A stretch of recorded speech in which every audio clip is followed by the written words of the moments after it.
Oh, tulog.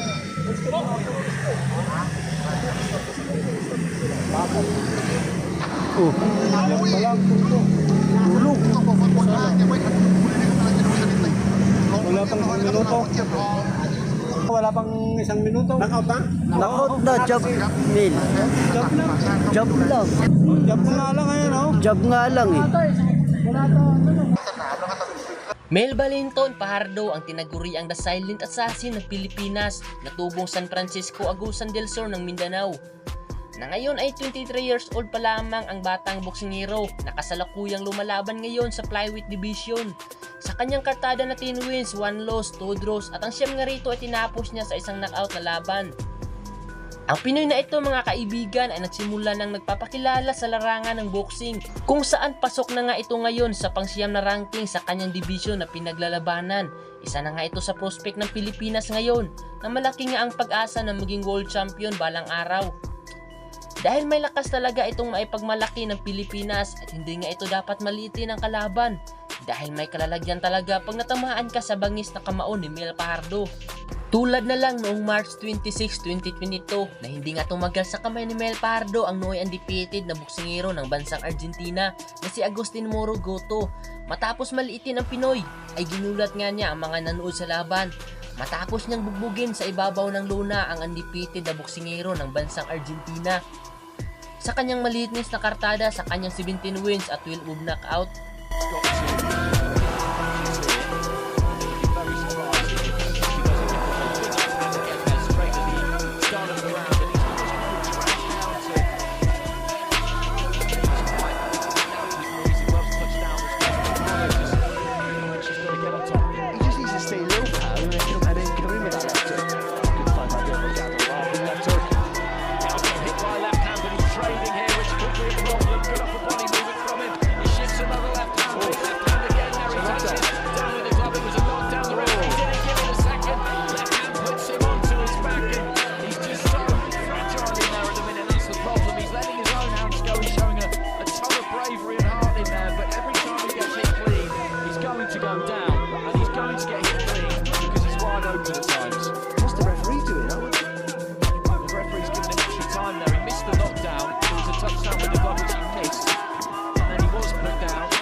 Tremendous action, it really is.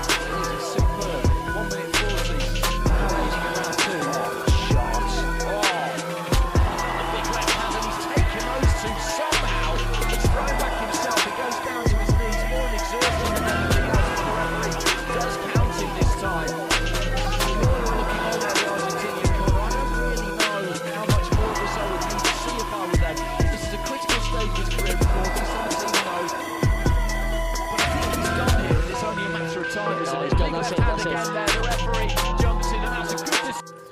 Kaya naman sa video na ito ay balikan natin ang mga boksingero na tinapos lang ni Mel Fajardo sa round 1 na hindi na nga kinaya ang kamao ng Pinoy. Sa 10 wins at 9 knockout ng Pinoy ay 4 nga rito ay hindi umabot sa round 2 ang bakbakan dahil hindi na nga kinaya ng kalaban. Ngunit bago nga tayo magpatuloy ay maaari bang makapag-iwan kayo ng like at subscribe sa aking channel. At maraming salamat sa inyong panunood.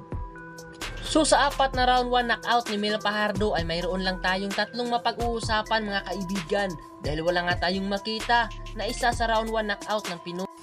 So unahin natin itong laban ni Mel Fajardo sa isang boksingero ng China na si Lojo kung saan 1 minuto lang ang itinagal sa laban ng Chinese at bugbog nga ang kanyang inabot sa Pinoy.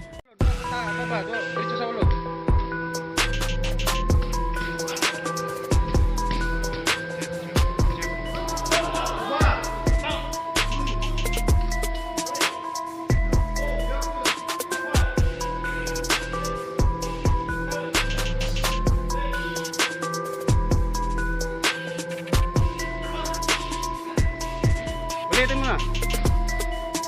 Ulo.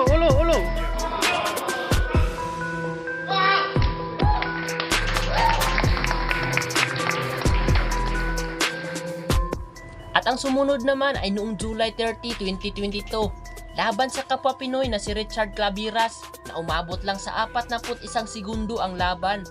At namimilipit nga sa sakit ang kapwa Pinoy matapos matamaan ni Mel Fajardo ang budigang bahagi ni Richard Claviras na dahilan upang sumuko na sa laban ang kapwa Pinoy.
At ang panghuli naman ay noong December 28, 2022, laban naman sa knockout artist ng Thailand na si Sarawat Jamtong na isang suntok lang ang pinakawalan ng Pinoy na direktang tumama sa panga ng Thailander na diretsong bumagsak sa ibabaw ng lona ang isang Thailander fighter.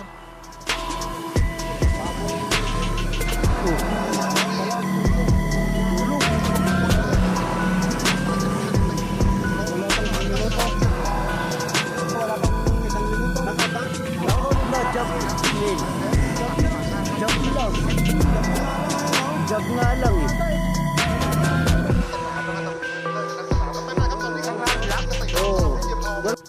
So sila nga ang mga boksingero na tinapos ni Mel Fajardo sa loob lamang ng isang round 1 sa kamay ng silent assassin ng Pilipinas.